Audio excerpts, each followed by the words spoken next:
compartir, debatir lo que a ti, lo que a mí nos pueda interesar. Son muchas voces unidas en una, nadie te viene a callar. Gracias por seguir con nosotros en el andén de Blue Radio, como ustedes saben, para que no atropellen la opinión. Gracias por seguir con nosotros a través de Blue Radio, bluradio.com, a través de Facebook Live y a través de Noticias Caracol ahora en YouTube. Por estos días vuelve a escucharse una arenga en el país, la arenga de A Parar para Avanzar, viva el paro nacional, la arenga que nació en el paro de 2019 y que se volvió símbolo en ese momento de movilizaciones. Otra vez volvemos a movilizarnos, otra vez volvemos a salir a las calles, otra vez los jóvenes están en las calles y por eso vamos a hablar de esa frase, pero de lo que hay de fondo, de lo que hay detrás de esa frase, de lo que ha traído estas nuevas jornadas de movilizaciones. Vamos a hablar quizá de eso, qué tan parecidos o qué tan diferentes han sido las movilizaciones de este 2021. Pues A Parar para Avanzar, el libro de Sandra Borda, justamente que se sube en esta noche en el andén con nosotros. Sandra, buenas noches, bienvenida al andén. Hola Ricardo, muy buenas noches, gracias por la invitación y me reconforta saber que todavía hablas igual de rápido a como lo hacías cuando te conocí. Sí, nos conocemos ya, ¿hace cuánto estuviste por acá? Varios añitos, no digan cuántos. Bueno, me alegra saludarte de nuevo, me alegra que estés con nosotros para hablar de eso, para hablar de lo que está pasando por estos días, pero primero preguntar para quienes apenas están acercando al libro, para quienes lo van a conocer, para quienes lo van a ver, ¿qué se descubrió en el libro? ¿Qué descubriste en el libro de las movilizaciones de 2019, pero quizá de la historia que había detrás? Hay una historia muy interesante detrás, que es la historia de la MANE, la historia contra las marchas, de las marchas contra la corrupción, de mucha historia que hay de movilización de jóvenes y de estudiantes en Colombia. Pues yo creo que hay muchas cosas interesantes que descubrí conversando con los estudiantes que fueron en realidad los protagonistas principales de ese libro. Lo que hay allí que a mí más me gusta son las historias de vida de muchos estudiantes, activistas, organizadores, que digamos tienen mucho que contar a través de su propia experiencia sobre las necesidades cada vez más apremiantes de los jóvenes en ese país. Fíjate, en el 2019 obviamente todavía no habíamos pasado por pandemia, no teníamos ni la menor idea de la crisis económica que iba a llegar justamente después del confinamiento, y aún así los jóvenes seguían todavía sin respuestas contundentes digamos a necesidades muy básicas.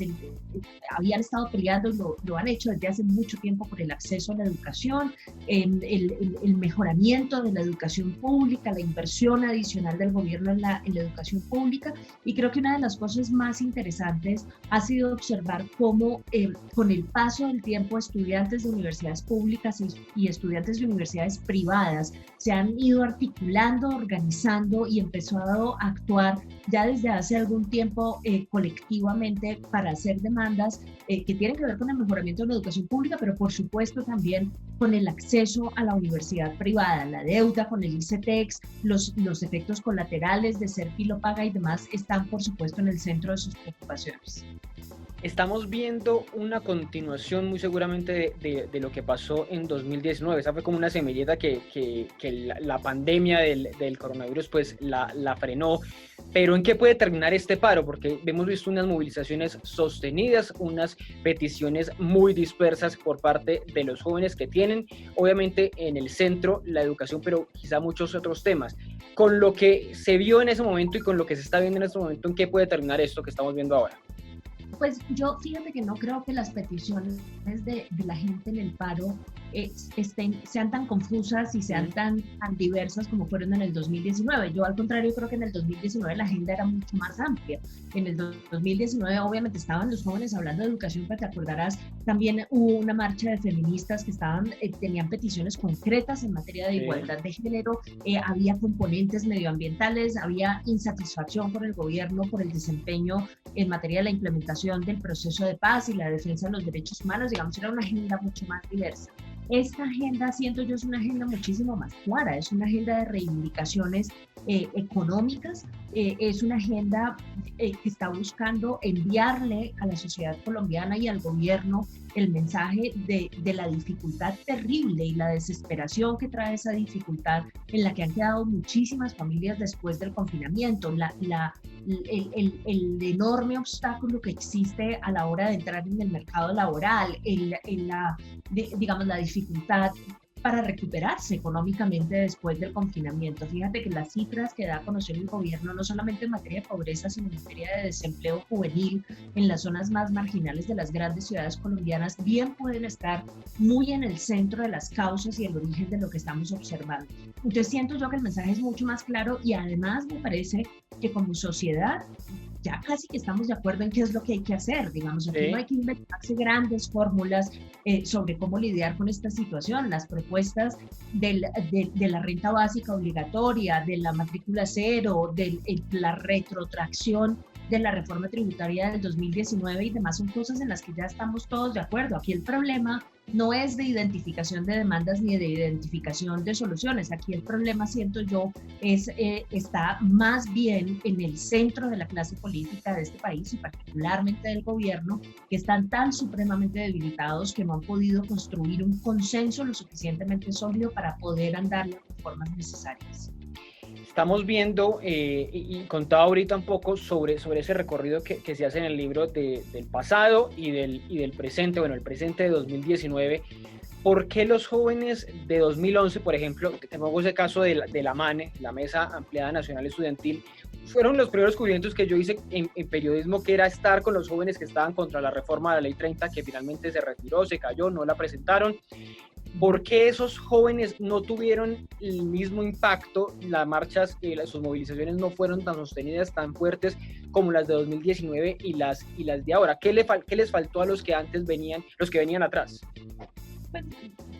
Primero empezaría por decir que hay una curva de aprendizaje, ¿no?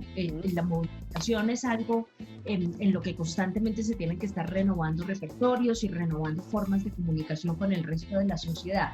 Pero diría también que parte de lo que le hace tan difícil a los estudiantes protestar abierta, explícitamente y digamos, recoger una actitud social generalizada que sea simpatizante con sus necesidades durante la administración Santos, es que estábamos en lo del proceso de paz, ¿no? Entonces a todos nos costó mucho trabajo tratar de mantener una actitud, digamos, solidaria con el proceso de paz y apoyar el proceso de paz y simultáneamente ser críticos con el gobierno. Ese era un equilibrio muy difícil de mantener y yo creo que el movimiento estudiantil en ese momento fue víctima de ello, aunque hay que decir que la movilización de los estudiantes para acabar con la Ley 30 fue bastante efectiva. Digamos, después hubo un poco más de problemas a la hora de tratar ellos mismos de proponer una alternativa de reforma al sector educativo, pero en ese momento se manifestaron muy masivamente. Lo que pasa es que tenemos corta memoria, pero esas manifestaciones fueron unas manifestaciones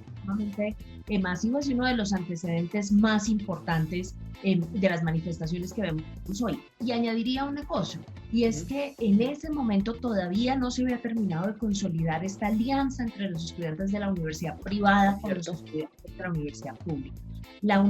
Los estudiantes de la universidad privada jalonan muchísimos sectores, sus familias, sus conocidos, sus amigos, que tradicionalmente no marchan. Entonces, creo que eso también contribuyó a que los estudiantes tuviesen una capacidad de convocatoria mayor. Bueno, hay un capítulo del libro que se titula Unidos, diversos, libres, distintos, complejos, inteligentes, que es una descripción que yo creo que juega muy a favor, pero también en contra. O sea, tiene unos problemas muy grandes o genera unos problemas muy grandes. Durante todos estos días de opiniones diversas, de que todo el mundo sale a hablar, sale a opinar de las marchas, dicen sobre un tema particular o sobre unos adjetivos particulares, que es la libertad, que los jóvenes no salen a marchar libres, que es porque los manda un partido político, que es porque un líder político está detrás de ellos. Sobre esa característica, ¿es cierto que son libres? ¿Es cierto que esos jóvenes que salen a marchar no tienen detrás a fulanito o fulanita detrás diciéndoles o moviendo como unos títeres que hay que salir a marchar por esto o por lo otro? ¿Esa libertad sí existe? Yo creo que la clase política de este país quisiera que los jóvenes fueran tan fácilmente manipulables como ellos creen que son. Eso sería bastante conveniente, pero malas noticias, no son tan fácilmente manipulables. Por supuesto, yo creo que hay que hacer una diferenciación importante, y es que sí son jóvenes, algunos de ellos, no todos, con filiaciones y con creencias políticas, ¿no? Y con posiciones políticas claras. Entonces, pero uno no le puede pedir a la gente que está haciendo activismo que sea completamente distinto al resto de la sociedad y no tenga preferencias políticas ni tenga afiliaciones partidistas. Digamos, si el resto de la sociedad tiene preferencias políticas, ¿por qué el activismo juvenil no las va a tener? Yo, al contrario, celebro que estén involucrados haciendo política, aunque ellos mismos tienen un debate muy duro al interior de las organizaciones, porque algunos de ellos creen que no es sano para el movimiento estudiantil que haya representantes estudiantiles que estén vinculados con alternativas políticas particulares o con políticos particulares. Ellos mismos tienen esa discusión.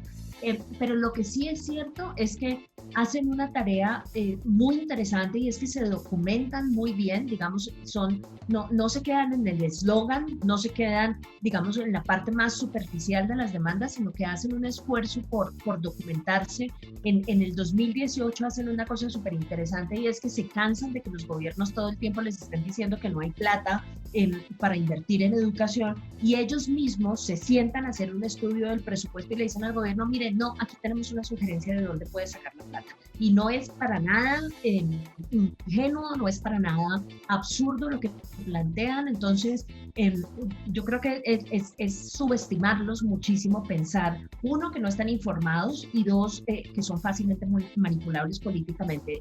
Cualquier persona que se siente a hablar con los jóvenes que están en las calles en este momento fácilmente llega a la conclusión de que ese no es el caso. Y hay una característica ahí que es la de diversos, pero me voy a ir más allá de los jóvenes, que ese es el fenómeno quizá más grande que estamos viendo en esta nueva movilización, y son esos jóvenes que usted no les encuentra un origen claro. Y no digo que porque estén politizados ni nada, sino porque salen de los barrios, salen de sus calles desesperados, sobre todo en Cali, se posicionan en unas zonas de la ciudad a bloquear, a decir: yo aquí me paro porque estoy inconforme con esto. Lo decíamos, salió esta semana un pliego de peticiones de los jóvenes que están en Puerto Resistencia, un pliego de peticiones escrito a mano, unos jóvenes que lo escribieron a mano entre ellos, deliberando, no dan la cara, dicen que tienen miedo obviamente a lo que pueda pasar con ellos. ¿Ellos qué? ¿Qué podemos identificar con ellos? Que muchos también lo describen como jóvenes ni estudian ni trabajan, que no están incluidos, que son parte de esa exclusión social tan grande que hay en Colombia. ¿Con ellos qué en este momento? Es una cosa bien interesante, porque yo el pasado reciente, muy reciente de las protestas y la participación en los jóvenes siempre lo identifico como en 3 periodos distintos que creo que tienen algo de progresividad. Las protestas del 2019 en noviembre, las protestas del 2020 en septiembre y las protestas actuales. ¿Por qué me parece interesante esa secuencia? Porque en el 2019 claramente el perfil de jóvenes que teníamos en las calles y de organizadores y convocantes eran estudiantes universitarios, ¿no? Las organizaciones estudiantiles tuvieron una gran visibilidad, hicieron parte, como hacen parte ahora, del Comité del Paro y demás. Pero en septiembre del año pasado, los jóvenes que vemos en las protestas, que se tornaron mucho más violentas, en septiembre, se acordarán el incendio de los CAIS y demás. Con la muerte de Javier Ordóñez, la muerte de Javier Ordóñez, estos son otros jóvenes, ¿no? Estos son jóvenes que sí no están tan necesariamente representados por las organizaciones estudiantiles, que hacen parte, como dices, Ricardo, de estos barrios supremamente problemáticos. Estos son jóvenes que no tienen acceso a la educación, son jóvenes que no tienen acceso a la fuerza laboral tampoco, y que tienen una relación supremamente tensa constantemente con la policía, porque son jóvenes que utilizan mucho el espacio público en la medida en que no tienen acceso al trabajo y no tienen acceso a la educación, y tienen una relación tensa con la policía justamente por esa constante disputa por el espacio público, ¿no? Lo que las señoras bogotanas llaman los jóvenes marihuaneros que se reúnen en los parques, para ponerlo claro. Es que no son ni necesariamente desocupados, ni vagos, ni marihuaneros, ni nada, pero sí pasan mucho tiempo en el espacio público, y allí, como digo, se da una situación muy difícil con la policía que termina por explotar en esas protestas de septiembre. Estas protestas actuales, yo creo que son una combinación de los dos tipos de jóvenes, y creo que hay una condición que yo subrayé muchísimo en el libro y que no termina de asombrarme, y es la capacidad de los jóvenes colombianos de generar lazos de solidaridad a través de todas las diferencias socioeconómicas que encuentran. Uno ve en las encuestas del Centro Nacional de Consultoría reciente, es decir, la que sale hoy de Cifras y Conceptos, Sí. y se da cuenta que en una mayoría aplastante los jóvenes de este país están apoyando el paro, y lo están apoyando en una muy buena parte. O sea, ver en la misma página estudiantes de la Universidad de los Andes y a estudiantes de estos, de los que estamos, y a jóvenes de los que estamos hablando de estos barrios, es una cosa absolutamente increíble, que puedan generar, digamos, solidaridad a pesar de las grandísimas diferencias económicas y sociales que los caracterizan. Creo yo está marcando un hito importantísimo en el movimiento social y en el movimiento de jóvenes y la protesta en este país. Y hay unos actores también en medio de todas estas movilizaciones. Tenemos estudiantes, tenemos estos jóvenes, Nini, y esa sombra que siempre ha existido entre la violencia y la infiltración. Y veíamos, y lo estabas mencionando, Sandra, lo de los CAI, el ataque a los CAI del año pasado, de 2020, que fue en un mismo día, al mismo tiempo, esa acción. La semana pasada aquí en Bogotá ocurrió 25 CAIs atacados, quemados al mismo tiempo. Ahí se puede identificar un patrón, una coordinación clara de que te puede tener detrás unos actores armados ilegales que siempre nos dicen es que ese es el ELN, las disidencias de las FARC, o son jóvenes que por esa condición que lo estabas explicando, por esa relación tan chocante con la policía, pues encuentran en el CAI un símbolo para atacar esa misma institución. ¿Qué de los dos puede haber ahí? Yo creo que ese fenómeno, Ricardo, es un fenómeno que hay que evaluar con muchísimo cuidado y atendiendo mucho la evidencia empírica que existe sobre ese tema. Porque, digamos, si uno se pone a examinar las pruebas que ha entregado el gobierno y particularmente el ministro de Defensa, que es el que siempre está diciendo, y los anteriores, sí, que siempre están diciendo que las protestas son organizadas y coordinadas por actores ilegales, sean disidencias de las FARC o sean grupos criminales, realmente las pruebas que entregan son una cosa risible, ¿no? Entonces, digamos, la coordinación de esto yo no se la atribuyo a grupos ilegales. La vez pasada, en septiembre, cuando dijeron que esto había sido organizado por el ELN, la única prueba que tenían era un panfleto viejísimo del ELN en el que decía que tenían que empezar a organizar la gente en las ciudades. Digamos, eso no se constituye prueba de nada. Luego, creo que no son organizados por ellos, pero dicho eso, sí creo que es importante tener una cosa en mente. En barrios como Siloé, por ejemplo, en Cali, lo que se encuentra uno es una falta de presencia estructural del Estado, ¿sí? Digamos, el Estado raras veces llega a esos barrios, y al contrario, sí hay una presencia muy, muy sobresaliente de organizaciones criminales. Sí. Que yo no creo que sean los artífices de la protesta, sino que más bien creo que ponen a los jóvenes en una situación tremendamente difícil. Jóvenes sin empleo, jóvenes sin acceso a la educación, jóvenes con una relación difícil con la única representación del Estado a la que tienen acceso, que es la policía, y en medio del fuego cruzado de organizaciones criminales y de disidencias de las FARC, pues eso necesaria y obligatoriamente crea una combinación de cosas explosiva. Luego, si en esas protestas hay elementos que buscan aprovecharse del caos para generar aún más inestabilidad, de eso sí no me cabe la menor duda. Ahora, eso es distinto, y creo que son fenómenos aislados, a decir que esos jóvenes de Siloé o de La Luna y otros barrios en Cali están organizados y son parte de organizaciones criminales que están intentando desestabilizar el Estado. No, yo no creo que se trate de eso. Yo creo que esa es la forma más fácil de despachar las reivindicaciones y las necesidades que están tratando de sacar esos jóvenes a la calle. Y yo creo que ya es hora de que dejemos, digamos, la salida fácil, que es esa, y empecemos a escuchar con un poco más de cuidado qué es lo que ellos tienen que decir y qué es lo que necesitan. Vuelvo a hablar de los estudiantes por una mención que hacías ahora, Sandra, y es de las historias de vida que están en el libro plasmadas, y que en el trabajo que mencionas ahí como consejera dentro de la universidad de estos estudiantes considerados vulnerables, pues salen a relucir. ¿Cómo se agravó este problema con la pandemia? Esa cercanía que por lo menos desde la Universidad de los Andes has tenido. ¿Cómo se agravó este problema? ¿Qué decían los jóvenes? ¿Me pasa esto? ¿Me cambió en esto? ¿Qué pasó con la pandemia? Sí, pues yo creo que hay jóvenes que ya estaban en una condición muy difícil económica. Como digo antes, Serpilo Paga tuvo la gran virtud de darle la oportunidad de la educación a muchos de estos jóvenes en universidades privadas y demás, digamos, darles la posibilidad de escoger. Y yo creo que eso es una gran virtud, pero también les impuso unos desafíos enormes. Y a pesar de que las universidades de una forma u otra ayudaban, instaurando políticas en comedores para que ellos eventualmente tuvieran acceso a alimentación dentro de la universidad y no tuvieran que desplazarse, y ayudando con la vivienda y ayudando de otras formas, pues de todas formas los desafíos eran grandísimos, desafíos que en ocasiones se tornaban en una cosa inmanejable. Si un estudiante, por ejemplo, definitivamente no podía con la presión y se tenía que retirar de la carrera, pues se quedaba con una deuda absurda que jamás en su vida va a poder pagar y que lo termina por sumir en la pobreza. Entonces, todo esto, a toda esta situación que ya existía antes de la pandemia, creo que la pandemia, con el incremento de la presión económica sobre los estratos más en condiciones más precarias que existen en Colombia, pues terminó de hacer de esto un problema absolutamente inmanejable. Es que,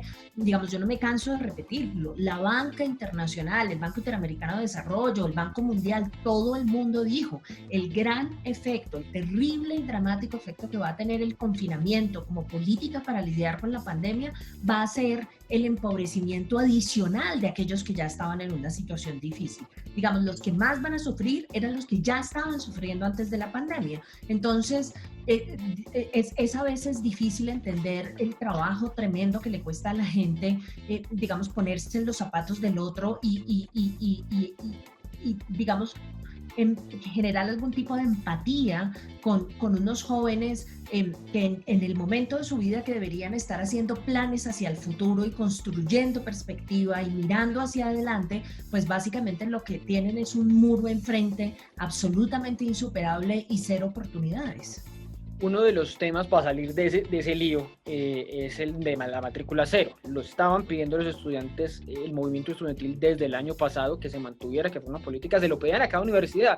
A cada universidad le decía, por favor, un descuento en las privadas, o por favor, matrícula cero en las públicas, y eso se fue, y esa voz fue creciendo hasta que fue casi que generalizada en todas las universidades, y el gobierno lo planteó en la reforma tributaria que fracasó. Ahora lo pone sin necesidad de reforma tributaria, solo para un semestre. Me encontré en estos días que he salido a escuchar a la gente en la calle, sobre todo en Héroes, que ha sido un sitio de concentración estos días aquí en Bogotá de universitarios, que dicen, no, eso no es suficiente, eso no me sirve, esos son pañitos de agua tibia. ¿Sirve esto o quejarse de matrícula cero ahora es seguir haciendo política y no reconocer que hay algo valioso en lo que acaba de hacer el gobierno? No, yo honestamente creo que mucha gente reconoce, Ricardo, que eso es un punto de partida, digamos. Claramente alivia, muy temporalmente, pero alivia a mucha gente que estaba preocupada por lo que iba a pasar con su semestre. Ahora, digamos, ¿resuelve eso la situación en el largo plazo de la gente que se encuentra en estos escenarios que estoy describiendo? No, yo creo que no. O sea, digamos, alivia por este semestre, pero si su familia este semestre, su papá y su mamá no logran conseguir trabajo, eso básicamente quiere decir que el semestre entrante va a necesitar lo mismo. Claro. Entonces, ¿cuál es la dinámica que vamos a seguir? Que cada semestre tenemos que salir a la calle para pedirle al gobierno que haga la concesión de matrícula cero. Eso es poner a la gente en una situación muy difícil.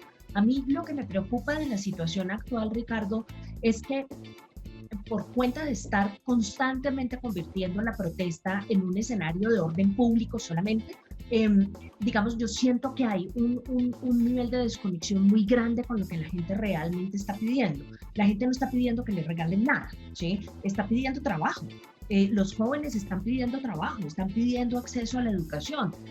Luego, la suerte de consenso que necesitamos alrededor de una política social es mucho más gruesa que simplemente decir, ok, les dejo gratis la matrícula este semestre. ¿Sí? Necesitamos una política de reactivación en el largo plazo que le permita a la gente volver al mercado laboral y a través de eso que ayudar a reactivar la economía y que retornemos de una forma u otra a la situación, por lo menos a la situación en la que estábamos antes. Y eso no se logra solamente con matrícula cero por el semestre entrante. A uno a veces lo que le da la impresión es que lo que el gobierno está haciendo con eso es tratar de desactivar un poco el enojo social que está en las calles diciendo, bueno, esta vez les regalo el semestre que sigue. No, es que eso es de lejos insuficiente para resolver el problema en el que está mucha gente ahora.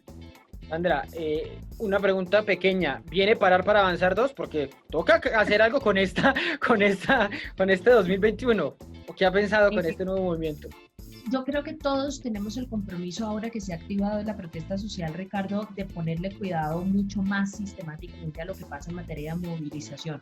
Por fortuna hay muchos académicos que desde hace mucho tiempo vienen prestándole atención a esto. Poderosamente llaman la atención el trabajo de Mauricio Archila en la Universidad Nacional y de otros tantos que sí han seguido sistemáticamente esto. Seguramente lo seguirán haciendo ellos, pero creo que en este esfuerzo tenemos que acompañarlos todos. Tenemos que acompañarlos desde los medios, los políticos tienen que acompañarlos. Yo creo que estos actores sociales, las organizaciones y la gente que está protestando, lo he dicho en varias ocasiones, llegaron para quedarse y ya no hay chance de prestar oídos sordos a esto. Un par de preguntas finales sobre temas que tienen que ver con la marcha, pero que van más allá que van a otros temas. Uno es esa balanza entre la movilización y la pandemia, el paro y la pandemia, que esa discusión que hemos tenido todos estos días. El ministro de Salud alertaba esta semana, no más aglomeraciones, bueno, a pesar de que no decía nada sobre Transmilenio, pero sobre la marcha sí sale el gobierno muy activamente a decir en contra de la movilización. ¿Es irresponsable salir a marchar en estos momentos? ¿Qué decirle a los jóvenes que pueden ir a contagiar después a sus papás, a sus abuelos en las casas? ¿Cómo manejar eso? Pues yo creo que hay dos cosas que hay que decir. La primera de ellas es que efectivamente todos tenemos que hacer el gran trabajo de marchar seguros, bioseguros, ¿no? Entonces, entre más se pueda conservar la distancia, entre más se pueda proteger uno con tapabocas, doble tapabocas y demás, mucho mejor. Tristemente estamos en un escenario en el que todavía no tenemos acceso a las vacunas y digamos eso dificulta muchísimo más las cosas, pero hay formas de cuidarse y salir a marchar, y yo creo que en eso hay mucha gente, la gran mayoría de la gente que está marchando está siendo muy atenta a eso porque no hay posibilidad, digamos, no es bueno para ellos y sus familias hacer otra cosa. Ahora, dicho eso, yo sí quiero advertir sobre el gran potencial de manipulación política que tiene ese discurso. Y fíjese la conversación que está teniendo lugar en Estados Unidos después de las marchas por el asesinato de George Floyd. Sí. A la gran conclusión científica a la que llegaron es que esas marchas no aumentaron el nivel de contagio en Estados Unidos. ¿Sí? Entonces hay que tener mucho cuidado con eso, porque yo a veces siento a la clase política muy cómoda diciendo, irresponsables, ¿cómo van a salir a marchar si se van a contagiar y van a contagiar a todo el mundo? Eso sin contar con la gran hipocresía, como la señalabas hace un momento, en que consiste verle un problema a las marchas, pero no ver ningún problema a las aglomeraciones en el transporte público, ¿no? Eso sí no contagia, aparentemente. Pero además, la gente cuidándose en los escenarios de protesta y en espacios abiertos tiene mucha menos posibilidad de contagio que en espacios cerrados. Entonces, cuidándose, el derecho a la protesta es un derecho que estamos en condiciones de ejercer. Y mi última pregunta, Sandra, la prensa internacional ha sido un actor muy clave estos días. Bueno, ha estado metida en los barrios, pero algunos sienten, y el gobierno en particular, que les están dando muy duro o que no están contando la verdad desde los dos lados. Y digo la verdad desde los dos lados, es las historias de los 800 policías heridos, lo del CAI que incendian con policías adentro, en fin, de agresiones que sí, por supuesto, hay de lado y lado. La prensa ha sido muy dura con el gobierno particularmente, ¿y por qué? No, yo creo que al contrario lo que ha sucedido, y yo he seguido particularmente los reportes del New York Times y del País de España, que me parece que han sido bastante interesantes. Yo creo que la prensa internacional está haciendo el trabajo que le toca, que es irse a la calle a mirar lo que está pasando y entrevistar a todos los actores en este momento. Yo no siento que haya un desbalance en los reportes que están haciendo. Lo que pasa es que, digamos, lo que sí no están haciendo es caminarle a la versión oficial de las protestas. Si uno ve, por ejemplo, la entrevista que da el presidente a Cristiana Mamá Kanpur en CNN, llega rápidamente a la conclusión de que para ellos no está pasando absolutamente nada. Digamos, él hablaba de unas protestas pacíficas, de la gente ejerciendo su derecho, del Estado respetando ese derecho a las protestas pacíficas. El mensaje era como, no, aquí estamos divinamente protestando y todos muy bien. Pues eso no es lo que está pasando en las calles, digamos, y lo que están haciendo los reporteros es yéndose a la calle a mirar qué es lo que está observando y reportando justamente el costo en materia de vidas y el costo en desaparecidos, además que han dejado, el saldo que ha dejado estas protestas. Así que claro, que le incomoda al gobierno, pues por supuesto que le incomoda al gobierno, porque en una muy buena parte de la responsabilidad de la violencia que estamos viendo en las calles tiene que ver con el abuso de la fuerza pública, y hay violaciones flagrantes a los derechos humanos de las que son responsables la fuerza pública y el mismo gobierno, pero pues por fortuna el periodismo no está para que se sientan bien. Es cierto, tiene que ser incómodo, tiene que incomodar, como dicen, no está para servir a los gobernantes, sino a los gobernados. O sea, es una máxima pues del periodismo. Pues Sandra, muchas gracias por estar con nosotros esta noche del Andén, estos minutos para hablar del libro, pero más allá del libro, de todo lo que hay detrás en estos momentos en Colombia. No, Ricardo, mil gracias por la invitación, un saludo a todos los oyentes. Bueno, ahí tienen para que se lo devuelvan, son 93 páginas y ahí se lo pueden leer rápidamente para entender más o menos lo que está pasando, porque este es un fenómeno que todos los días va creciendo. A ustedes gracias por acompañarnos en estos minutos del Andén de Blue Radio, para que no atropellen la opinión. Súbete al andén, que no atropellen tu opinión.